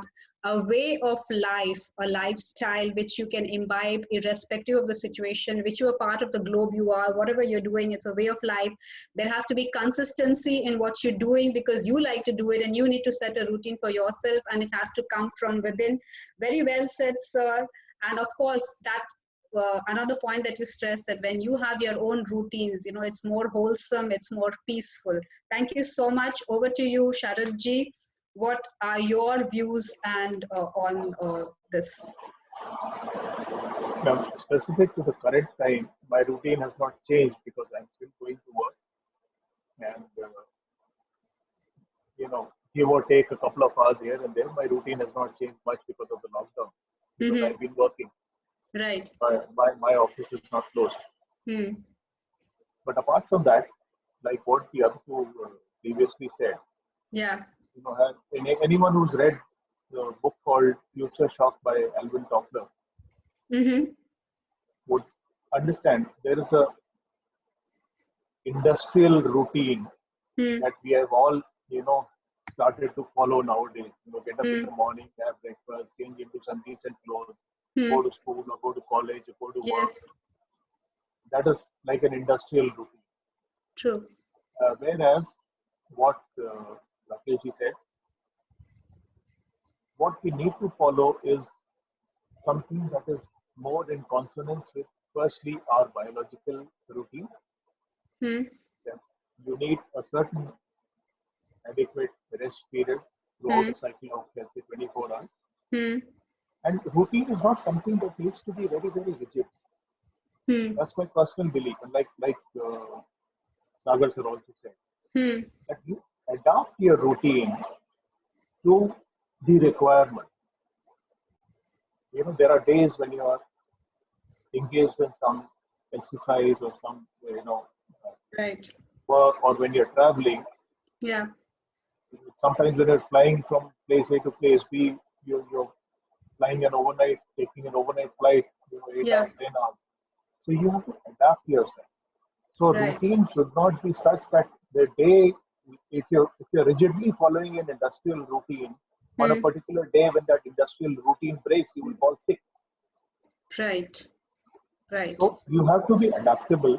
At the same time, in a cycle of 24 hours, you have to, follow some kind of biological principles that you have to meals on time, you have adequate amount of rest, and at the Hmm. same time, you have adequate amount of, physical and mental stimulation. So routine is something that you have to keep, totally adaptable to the requirement of the day. Okay. Excellent. Thank you so much. So, friends, on the routine, whether it's lockdown, it's not lockdown, routine comes from within. You have to have a routine for your biological needs. You don't have to have an industrial kind of a routine. You need to be able to adapt. You need to be flexible. You need to not be rigid that things ought to be like that, because over years we've got so used to that routine. When things are not falling in that space, we are getting so disturbed. Oh, I wish kids could go to school. Oh, I wish my husband was at work, blah blah blah. But I think it's all about your internal milieu. It's all about cultivating a routine for your own self. It's a way of lifestyle which need not be rigid. At the same time, it also puts you in some kind of a discipline.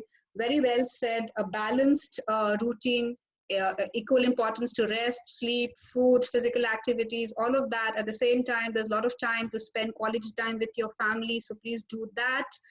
And lovely takeaways from this session, very enriching. Thank you for the pearls of wisdom. Lovely listening to your stories of grit and determination, your responses, your reflexes in the times of adversity, and the stories of bravery really kind of inspire us, because what we as civilians today are facing is nothing compared to what a soldier really goes out there and does. And there's so much for learning. One, of course, we have an unseen enemy, the virus, which is there today, but I don't think there should be space for fear factor in our life. We need to be cautious. We can't be foolhardy. We need to follow the government directives. Yes, we need to do all of that, but without fear. I think, like Sagar sir said, yes, one life, we are born, we are going to die someday. So live in what matters is between these 2 points, what we really do here and what we really create here while we are here. Thank you so much. I would like to, in case if anybody wants to unmute themselves and say a few words to our esteemed speakers today, please go ahead and do that. Any So questions? I will open up the forum now to Yes, Anu, all please. of you. Rather than asking questions, if you can give a few words of gratitude, that would be brilliant. And then we will end it with Vande Mataram, which is, Absolutely. so let's go with Ms. Patwardhan. Could you unmute yourself? Thank you.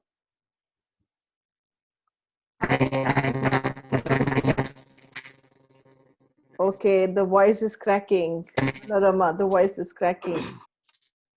This is the lady who died 100 deaths when her husband was caught up. This is the beautiful lady. Yes, Manorama. Thank you so much. Always it is a inspiring speech by my husband, and I was giving him the tips that you should talk like that and you should not talk like that. But I'm sure, rather I was sure that he is excellent every time. So thank you so much. Thank you. Wow. Thank you. Anya, if you have anything to share or what you got from the session today.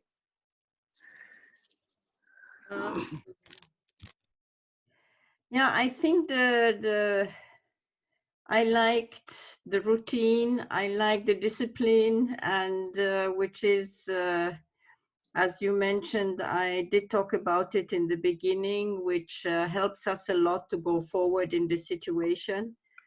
And we just need to also pay attention to what kind of information we get all the time, and to what do we want to react and what we don't want to react to. So it's a whole mix and a challenge for everyone. But I think if you have a routine, even for the children, they need a routine, because otherwise it will be a mess for them to go back into school after such a long time. And also for us to have a routine, a daily routine. And I also appreciated that you mentioned it is time for us now where we can reflect and also learn new things and meet fantastic people. I'm not a person who is very good online, and I have become a tech woman now.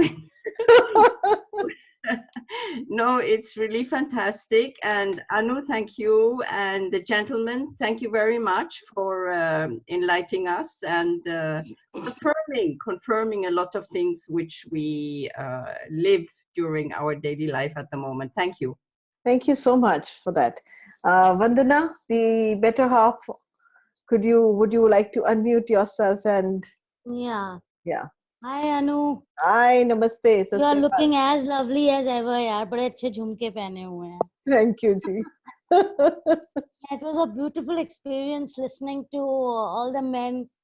And what happens, Anu, in the services, the men are trained very well by their academies.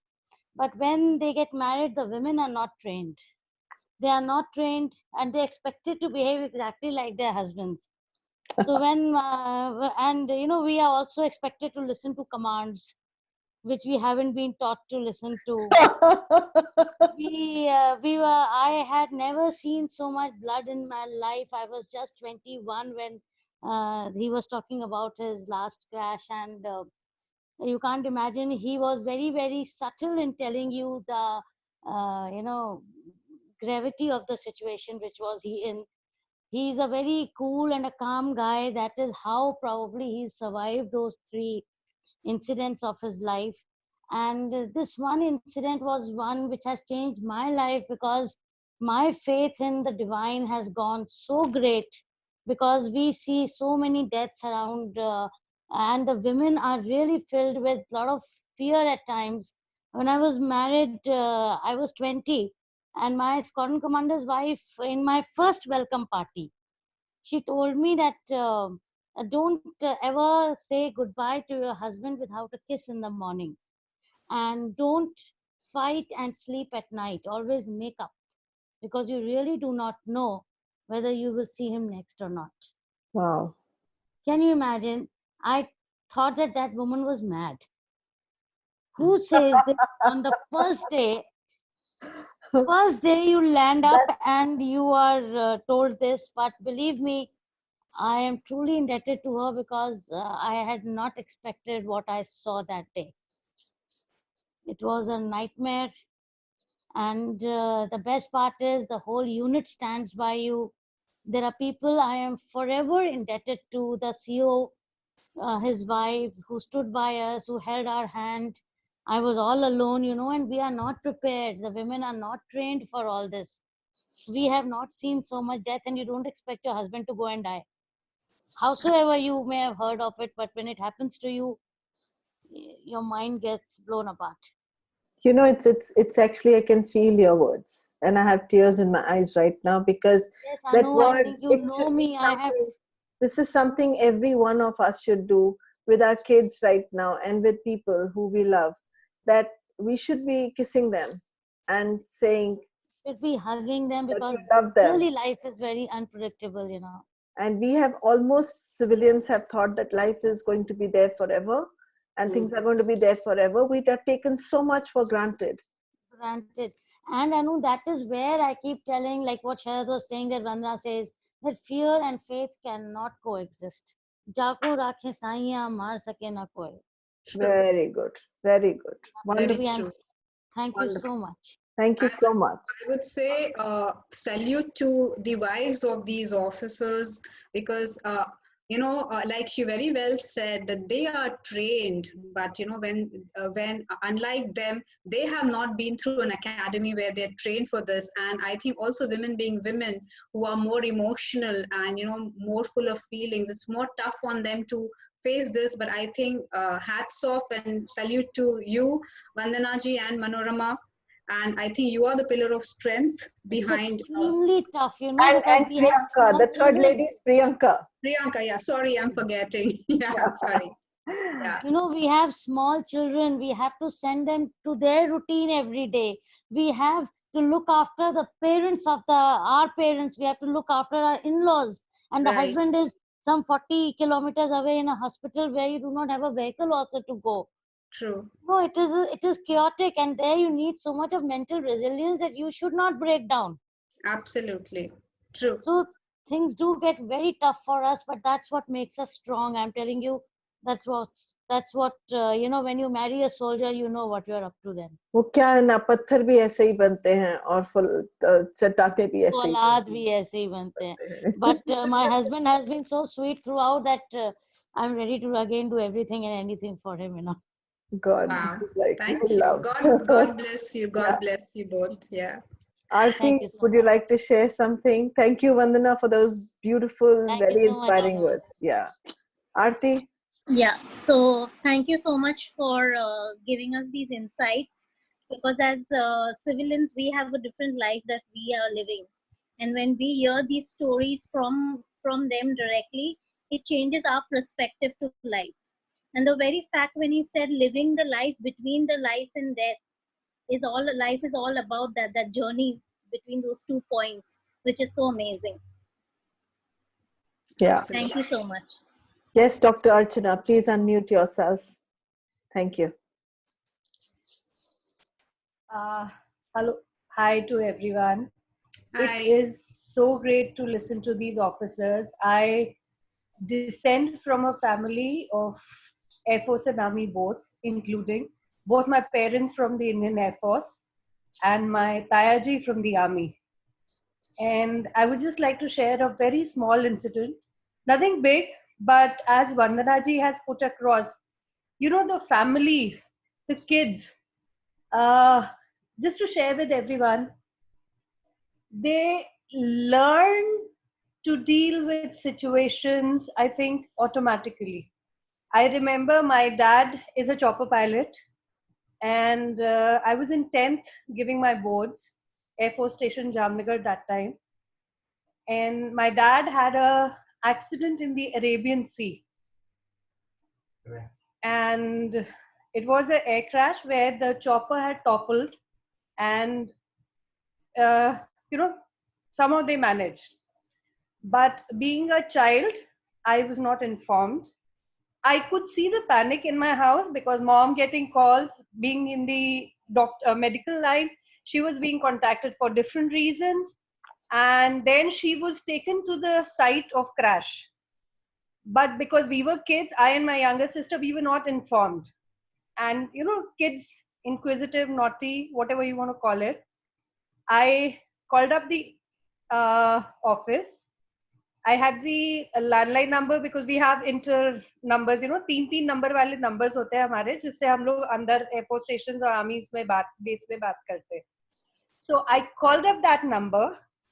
I still remember, I spoke to a gentleman who was a flight lieutenant that time, and I just asked him, excuse me, I am just calling regarding what is the havoc. I couldn't disclose who was I speaking because they would have never told me. I tried to sound very mature, and I just tried to find out that I'm just trying to find out where is Mrs. Atri left for.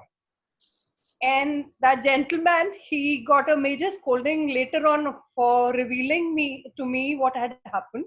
So he just said, this all has happened. It's an accident, air crash in the Arabian Sea. This, and Mrs. Atri has been sent there. Baat khatam. And I remember I just heard this, told my sister to be with the maid and watch Mickey Mouse. I took my cycle and I kept on cycling throughout the Air Force station for next 45 minutes to 1 hour. Tears flowing down my cheeks and just cycling. It was, I think, June, July afternoon. The sun was at its peak and I was crying like crazy. Once I settled with my crying, then I went to another friend's house who's another Air Force officer's family. And then I spoke with them and then they got me settled and everything. So Vanna ji, jab aap ye bol rahe the, when you were mentioning all that, I think I totally agree with every word of every gentleman who's spoken here, and you speaking, and the kids, I think they learn it like that. And it's a beautiful life. I'm married into a civil family, but I've seen that life. It's an amazing life. We learn so much from all these officers. Thank you. Archana, can I say something, Anu? Can Go I add ahead. one thing? It's your forum. No. You know what happened? That day it was such a strange thing that I saw my CEO's wife in a nightie in my house. Now you can imagine I'm a flight lieutenant's wife, and my CEO's wife is standing in a nightie. Absolutely. So, which is very, very uncalled for, which is uncalled for in services. Absolutely. And she tells me, and the CEO is in overalls, and she tells me, Sharat na gir gaya hai. Sharat gir gaya hai. I said, gir gaya hai. कहते हैं हाँ. So I thought नहीं की जो सीढ़ी होती है ना, I'm really telling you, बुद्धि कितनी है यार हमारी, 21 साल की क्या बुद्धि होती है. He's saying that सीढ़ी से फिसल गया होगा. It's said in a way that he just slipped, as if he just slipped. हाँ. And they tried to put it so subtly. I told them कि Sharat doesn't like me with oiled hair. मेरे sir पे तेल लगा था. Let me wash my hair and then I will come. आप मेरी बुद्धि देखिए कितनी अच्छी है. मैंने प्रॉपर नहाया, सर धोया. Till then those two women walked in. शरद के कपड़े रख लो. And मेरे पति की अलमारी से कपड़े निकाल रही हैं. और मैं सोच रही हूँ ये क्या कर रही हैं. अब सीओ की बीवी को कैसे बोलो कि मेरी अलमारी मत छुओ. सीओ की बीवी can do anything यार. Okay, just for Anya, I will translate it. So she was given the news by the CEO of the wife. Not CEO, CEO civil में होते हैं. Commanding officers, wife. Commanding officer. The commanding officer. Standing in a nightie. She's called a cow. CEO. CEO's wife is called a cow. Yes, she was standing in a nightie, which is very uncalled for. And she was telling her the story as if he had just fallen off like 4 stairs or something. And Vandana actually went to take a bath because she had oil on her hair. And she said, my husband doesn't like me with oil on my hair. So she went to actually wash her hair and look beautiful. And by then, the other 2 women were actually removing clothes, her husband's clothes from the cupboard. And she's wondering, why are they doing all that? So it was said so subtly. Very, very well said. And when I went to the hospital, it was a small unit, and the amount of blood, and I was wondering, I have never seen so much blood in my life. And they're telling me कि शरद को देखकर smile करना. I said, शरद को देखकर smile करना. And believe me, I can't explain more. But the beauty is that I thought it was only later at night that when we were coming back from the base hospital, there was one cameraman. He had taken a lift to come to Hazratganj se, Lucknow se, to come to the campus. He took a lift and sat with us, with me. My CEO's wife was there, only 2 women, and he was there. And he started saying that I'm sorry to barge in like this in your vehicle, but from tomorrow the court of inquiry begins and I have to show these pictures. Till then, Anu, I had no idea what was the severity of the situation. I said, "ठीक है." And he started showing me the pictures without realizing who I was. And then when you saw the pictures, it was like you were seeing some movie यार. ऐसे पड़ा हुआ था, ऐसे सब नुचा हुआ था, ऐसे सब. There were shards of metal all over, and he was telling me, pilot यहाँ से निकला और ये निकला. And that is the time I started to cry. Till then तो मैं रोई ही नहीं थी. That is the time when he said he survived from here. And I'm telling you, it was unbelievable. You have to see a divine connection there.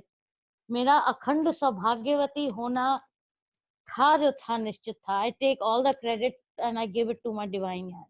Wow. That is brought me so far in life. And there must be something nice I must have done in my life to have all of you under the same roof and talking about this.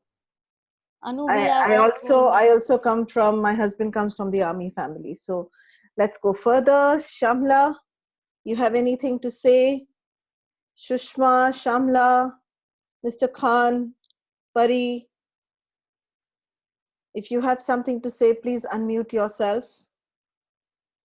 Shahina. Yes, I want to thank everyone who shared their wisdom. And we keep hearing, motivational talks being into training industry. So we keep listening to it. But when it comes from practical experience and when it comes from people, those who implement it, it has a different connect.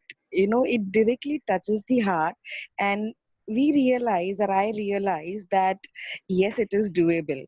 Whereas if I hear same thing from motivational speaker, I am someone who follow the people who walk the talk. I just don't fall for anybody who's just speaking good. So if I hear anything from motivational speaker, I have my own walls around what to accept and what not to accept. But today I had no choice but to buy each and every word that is spoken. Thank you very much, everyone. What an authentic talk. Brilliant. Shushma ji, you have anything to share? Yes, I want to salute these brave men. I want to salute their wives and their families. We civilians, we have no idea what they go through and what the family goes through. Thank you very much for opening our eyes. Thank you. Thank you. We didn't have the third wife speaking, Priyanka. Would she be kind enough to say a word or two? If she's around. Ma'am, apologies. Actually, we've got a little taller, as you know. She's a little busy with her. Next time, definitely, I'll make it now. Yeah. Sure. Endeavor.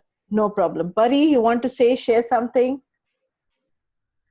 For the people who don't know, we actually went and stayed with Rakesh and had a brilliant time. And Shahina was there, Pari was there. We were part of the group. So, it's all friends here. And again, I'm just saying the recording is being done. And for all the people over here, no, just for the three gentlemen, you will get this recording because it's important that you have the recording. So I did record it down, but it is going to be staying private with me. So that's how it will be. So Binaifer, can we have you here? Just before we finish, yeah, sir. Please go on. And before we finish, I have two messages for all the audience today. Yes. If you permit me. Absolutely. Yes. It's your time, sir. My first message is that agreed that the Indian armed forces are not paid as brilliantly as many other armed forces for the work that they do. But it is not the money that we work for, very honestly. I would not say we work for free. It is not only the money that we work for, but it is for the civilians, for the countrymen to realize that we work for you. We are not interested in as much as the money, but the respect that we expect from you, that we want from you, that you should show to us. Where all, I don't want to specify. Clapping hands on the airport is not important. When our child needs admission to the school, getting an admission in the school is what we want. Right? Yeah. That's the first message. Think and do what you can do for a soldier. For any uniformed person, it could be on the borders or it could be during COVID. It could be a policeman. Second important message. In Marathi, there is a saying, Shivaji सगळ्यांना चांगला वाटतो पण शेजारच्या घरात. Meaning, everyone likes a Shivaji in the neighbor's house. No, we need to understand that our country requires a Shivaji in each house. What Guru Gobind Singh Ji did, to be the first male child of your house. What Netaji said, तुम मुझे खून दो, मैं तुम्हें आजादी दूंगा. This Very country true. requires this, and that is Absolutely. what is important. Absolutely, So sir. these are the two messages I want to give you. Don't think of a Shivaji in the neighbor's house. Think of a Shivaji in your own house. If you are able to give your child to the armed forces, to the defense, to the security of this country, in any form, in any uniform service, you have done your job. Thank you, That's sir, all I for that want. message. Brilliant. The other two gentlemen, you have any message to give us?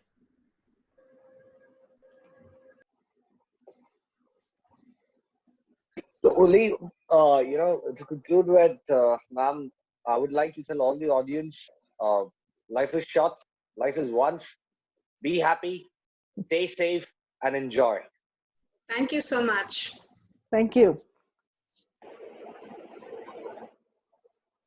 I will also second what Rakesh just said. This life is to be cherished and lived to its fullest. Whenever you get an opportunity, do whatever you want to do. Don't push things that I'll do this, 5 years down the line or 10 years down the line. You get a chance to go on a trip, on a holiday, on a vacation, on a trek. Just pick up your camera and go. Plan too much. You may not get a chance. So enjoy.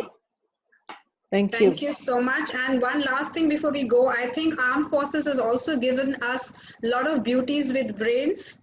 The ethos of the armed forces, the discipline, I think, which automatically gets inculcated in your children, has given us likes of Priyanka Chopra, Lara Datta, Gulpanag, Pooja Chopra, Pooja Batra. I think these women these children who have grown up in that environment, I think itself speaks so much that the children really grow and they really mature, and then and they contribute so much in return to the society. Thank you so much for that. Aishwarya Rai and Sushmita, both defense background again. Yes, yeah, sorry, I missed out on that. Yes. Absolutely. We have Go back a little bit in time. Nutan, yes, her husband was a naval officer. Wow. Yes. We have a present for all three gentlemen over here. Binaifer does something really amazing. She does reading with cowries, that's with shells. So Binaifer, could you please come here and do some reading for our brilliant and brave men? Thank you. Yes, Tanu, thank you so much. I would first like to thank everyone. Really, thank you so much. I am a 2611 survivor, and only because of you guys that my husband and me are alive today. So today is my chance to personally thank you all. Really, our entire family owes you a lot. So thank you so much. Thank you so much. And Anu, could you give me the names? Then I'll start one by one. We can. Neev, would you like to navigate this also? So okay. So Binaifer, could you read for Sagar sir? Sure.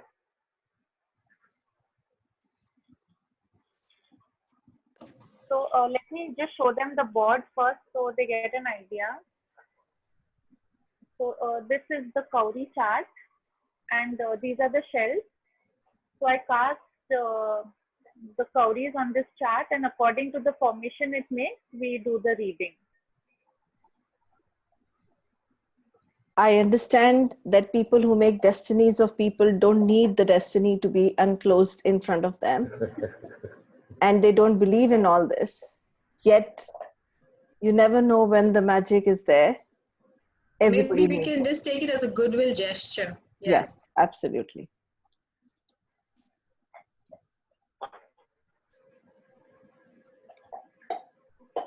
I'm just feeling so much in gratitude. I never thought I would be doing this. Today we've completed 76 sessions. Yeah. I never thought. And I never thought I would be sitting with you guys and talking to you all. I was nervous today. I told Shahina and I told Nevedita, I'm not going to moderate because I am really nervous. And they did such a splendid job of holding me, of holding all of you together. Thank you. Yes, Benaifa. Sagar sir, for you, I have got, you are going to start a very beautiful spiritual journey, and that's going to take you deep within to find out a lot about yourself. You're going to be more with your family and work out a lot of things, whatever the issues that might have been there are slowly and steadily going to just move away. You're going to be more at peace with yourself with this spiritual journey that is there. And yeah, just good times ahead. You may be fond of maybe a god or a goddess, and you might be doing something, chanting or whatever. So continue that, because that again is going to bring you more inner peace. Thank you, and thank you again for giving me the honor of doing this for you. Thank you so much. Thank you, ma'am. Thank you so much. Yeah, Binaifal, could you do a reading for Rakesh ji, please? Sure.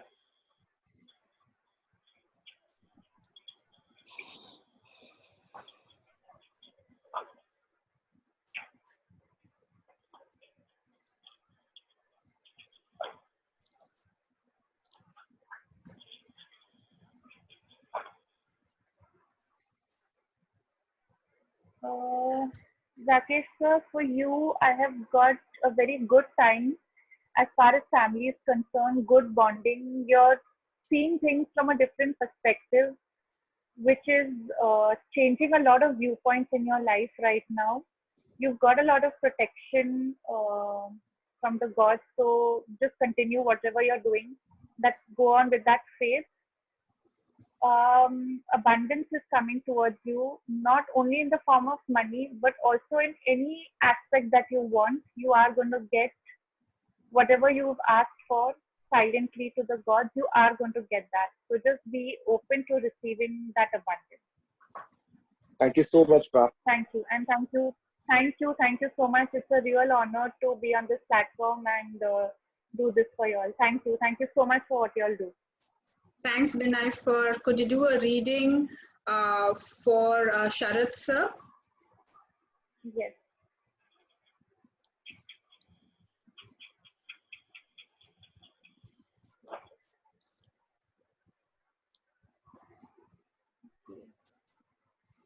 Sharath sir, for you, I'm getting you will be traveling a bit more than what you're doing right now.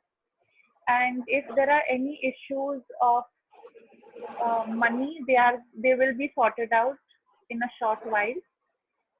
Family issues are also going to be sorted out. You just need to work with them with your intuition. You know what is to be done, so you just need to work with that. Try and maybe see things which will make you happy, like maybe any video or TV, or listen to any songs, or do any activity which will make you happy, because that is going to take you on a different level emotionally, which is going to make things easier for you ahead. Thank you so much, and thank you again. Honor for me to do a reading for you as well. Thank you so much. Thank you. Hey, thanks, Binay. Thank you so much. I would like to extend my deepest gratitude to all the three soldiers here from the bottom of my heart. Thank you, Anu, for this opportunity that we could have this rendezvous with these three gentlemen. And thank you for the words of wisdom and gratitude and salute. Thank you. Let's end with this song right now. And I'm just